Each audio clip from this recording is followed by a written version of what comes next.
There's a weird thing going on in the NHL right now where 3-on-3 overtime seems to have been figured out. Like, It's so boring. teams are slowing it down. Like, it was one of our guys in Vancouver was like, they literally play for the shootout because their goalies are so good in shootouts. I have a stat quickly. Last season and the whole year, 5.1% of all games went to shootout. As of this Monday, 9.5% of games this year are going to a shootout. But continue. So is there something that you see in the 3-on-3 where it's like, it'd be better if that was changed? Or is there a rule you would put into that so maybe we're not getting to the shootout as often as we are?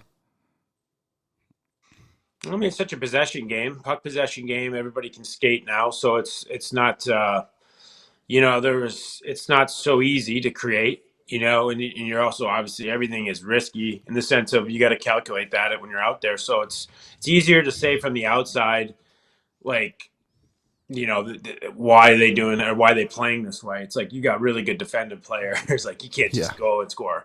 They're defending the deadly areas best they can, and at any moment they can pop the puck and go the other way. So it's really tricky. But we used to do this one thing in this 3-on-3 league in Latvia that I found that was pretty unique. And what it was essentially was they took the blue lines out, so there's no offsides. So let's just say for instance, the play is in one zone, and one of the defending players for the team in that zone is hanging out at the far end in the offensive zone, just chilling there. When that puck comes down to him, he has to make one pass before you can attack the net. Does that make sense? Okay. Yeah. So you take the blue line away, but you can go offsides. But if it goes over like that, if it goes technically offsides, it's they don't call offsides. But now you have to make one pass before you can attack the net. I found that expanded the ice and it made it like a little bit unique. I know it's different, and people are probably going to say, like, "What the hell is this guy talking about?" That's okay. But that being said, it did change the strategy, right? And then you can imagine, like, when that guy's just chilling there, cherry picking, that puck comes to him. The goalie's not even looking at that shooter. The goalie's looking at where the second wave would come from. And it just, again, it changed the sort of dynamic of that, where now we're getting to this stale point of like, 3-on-3 is actually kind of boring. Mm-hmm.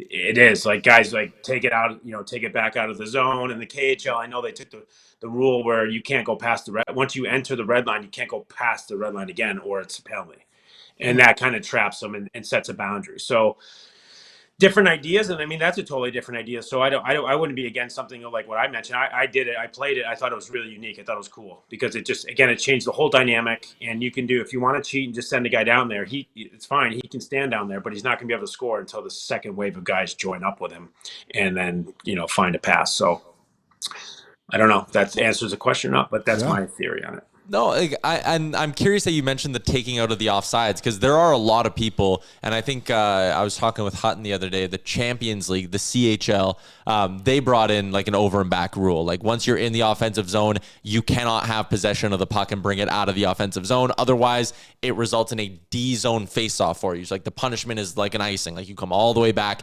into your own end. And I think that would be really interesting. But I'm also like, I think about it as being like a barrier to entry for a new fan. Like if you're someone who is a casual hockey viewer and you're sitting down to watch 3-on-3 overtime, and now all of a sudden like the analyst and the announcer are trying to explain this over and back rule, and I think it might be confusing, where like I think actually going more along your lines of let's go full on pond hockey. No offsides, no icings. I mean, Jeff Merrick, when I talked with him the other day, he went as far to be like, make it so goalies can't cover the puck anymore. The goalie has 3 seconds to like shoot it, fire it into the corner with his glove or knock it away. And like, I think people's fear, Rob, is that if you took away the blue lines and the icings in 3-on-3 OT, that there would just be a whole bunch of cheating. But I think these guys are, one, too proud, and two, they're too skilled to be like, I'll just go sit on the other goal line and like wait for a stretch pass while my teammates try to defend a 3-on-2. I legitimately think it would just open it up and take out some of the overcoaching we're seeing. Yeah, I think so too. And it's you'd have to have Ovi-sized set of stones to just stand at the far end while your two buddies are getting peppered, right? And then the other thing, it doesn't matter because you can't really even that strategy. Like again, by standing there, you're not on a breakaway. You then have possession, right? Again, with the rule, like you can't attack the net till you make one pass. You're standing out there, and it's not for a breakaway. You then have to still continue on the play. So, but there's like some strategy to it, and kind of taking that out, it expands the ice. it's different for sure, but so is 3-on-3 hockey. I mean, we play 5-on-5 generally in the game, and then we go to 3-on-3, which is not the game normally, and then we go into shootouts, which is not in the playoffs. So there's all these variations, and it's a matter of like how to feed that to the fan and how to present it. But I think it takes a long time to make changes. So recommendations are. I think the box never really gets looked at, but I'm willing to put that recommendation in. I'd love to see it, and it was, again, having played it as a player, it was really unique and really fun to find that strategy.